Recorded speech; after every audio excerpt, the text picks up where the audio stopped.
Allô, Nissan? Hey, grosse tempête, hein? Hey, Karine, oui, je sais, les vilains bonhommes de neige sont de retour. Mais avec le Nissan Rogue à traction intégrale, c'est pas stressant. Exact, il est conçu et testé pour nos hivers. Oh, Karine, il y a un bonhomme dans le Rogue. Ah, c'est correct. J'ai allumé les sièges chauffants. Ah, bien joué, Karine. Maîtrisez toutes les conditions. Louez le Rogue S 2026 à partir de 0,4% jusqu'à 36 mois, incluant une réduction fidélité de 0,5% pour les clients Nissan admissibles. Jusqu'au 2 mars, sur approbation de crédit, les conditions s'appliquent. Détails chez Nissan. All right, everybody, welcome back to the Elias Macco Show. Now, Luc Rabouin, Montreal's Executive Committee President and the Mayor of the Borough of Plateau-Mont-Royal, has announced his candidacy to succeed Valérie Plante as leader of Projet Montréal and run in the next municipal election. And boy, we are oh so close to another election. Now what, just 11 months, eh? Luc Rabouin is in studio.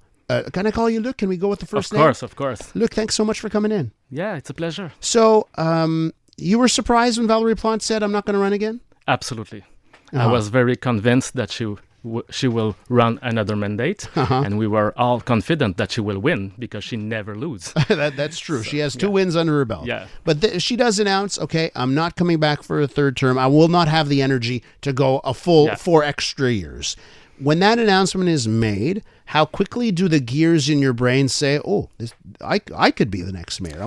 Take me through that process. Yeah, so I was really involved because I had to prepare the budget of the city of Montreal. So it was a very intense period for me.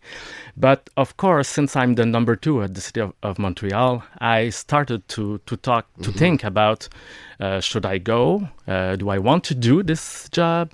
Am I the good person to do it? And I had a lot of discussion within my family because it's very important to have a family discussion because the impact is not just on my life, it's the life of all the family. So this was the process, and I started to talk with different people around me in the civil society to look at what they think about should I go or not. And finally, I decided to go. It is a 24/7 type of job, right? 365 days a year to be a mayor of a city of the size of Montreal. So I totally understand that. Now, here's the thing. Projet Montréal, 2 wins, 2 consecutive terms.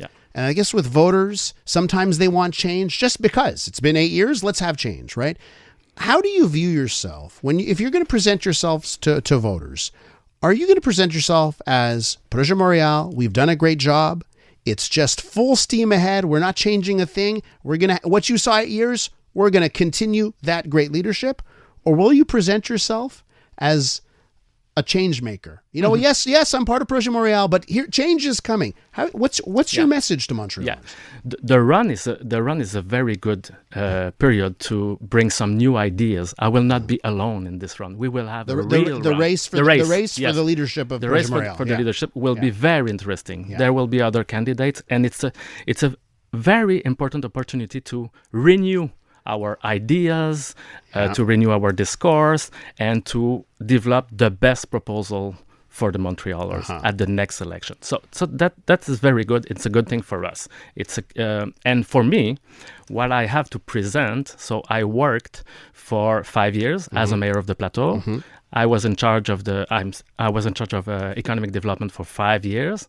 We crossed the pandemic with very good success for Montreal. We had the best relaunch of economic development in Canada after the pandemic. I am able to talk to everybody. I have good relationship with the business sector, so I think it's very important.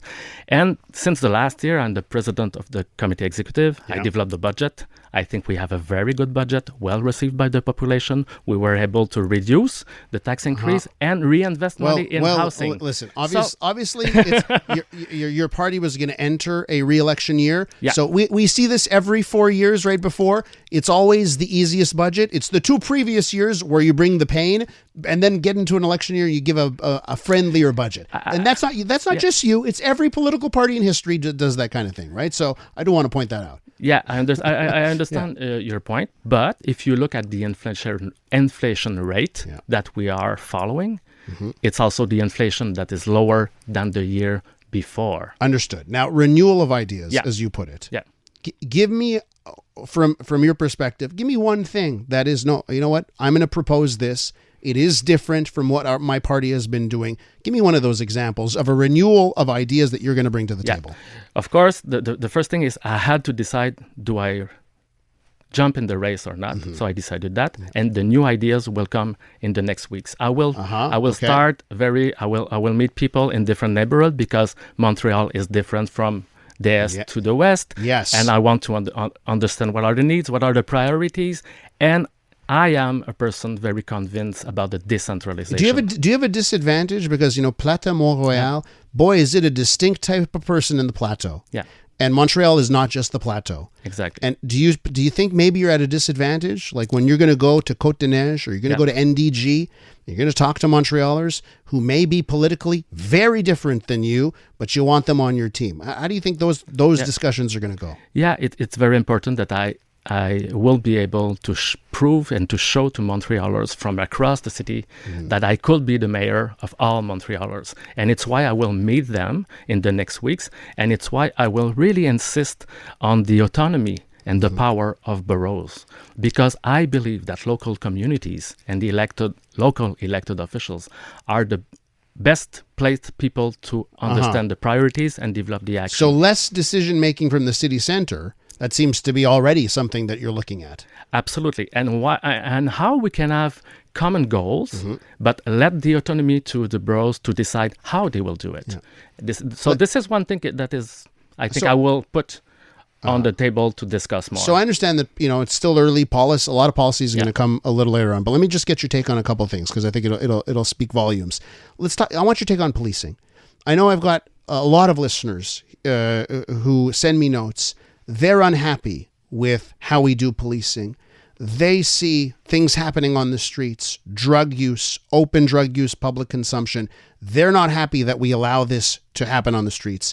They see the protests now for over a year that take over streets, riots at times, and police who say, our hands are tied, can't really do anything, and we don't see the arrests.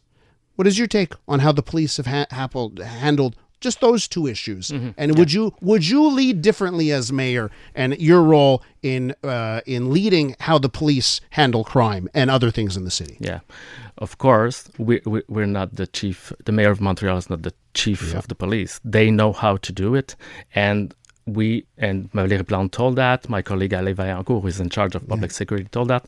We don't tolerate incivility. We don't tolerate illegal things. So the police has to do it. But when you say that their hands are tied, it's not tied by us. It's tied by the legal infrastructure, the legislation that is not determined at the city level. You understand? Yeah. So our focus is always, we don't tolerate criminality, we don't tolerate vandalism, we don't tolerate incivility. This is our political position. And what do you think the face of Montreal now is worldwide? Some of the things that have gone online, news stories, that kind of thing, have presented a bad picture for the city, particularly when it comes to anti-Semitism in the last year. What do you think of those headlines that have gone around the world? There's another piece out this week about Montreal and, fire bombings and shots fired that happened targeting the Jewish community and that kind of thing. I'd love to know what you think about Montreal's public perception, their image now, especially over the last year. Yeah, we had some issues that gave us not a very good image, like the terrace on Peel Street last year, a different event, as you said. Yeah, sure. But overall, the image of Montreal is very good. And internationally, tourism are coming here more and more every year. Investment. People are coming here to invest. And I had discussion with investor from the rest of Canada. They think that Montreal is the place to invest. Are you pro-business? I'm in charge of the economic development. I understand. And of course, we absolutely need businesses because people need to work. We have to develop Montreal. But will you be I've seen other politicians say we are now open for business. Are you going to present that image Montreal's open for business, or a more like we've seen over the last 8 years, regulatory? Here are some bylaws. Here are some rules. You want to develop? It's this way, 2020. That to me is interesting. You must have an idea on how you're going to present yourself on those matters. Yeah, of course. So I was in charge of facilitating a relation with real estate developers in the city of Montreal. So we developed different measures. I pretty know well their issues. We are changing things in the delay for giving permits. We want to facilitate it. We want to harmonize our bylaws. We want to make it easier, but we don't want to permit anything. We have to, because when we build for 50 or 100 years. Of course. So we want to be sure that it's good. And we have a good announcement. Yesterday, I think, with the Molson development, we're discussing with Bridge Bonaventure. We discuss with people from Namur Hippodrome.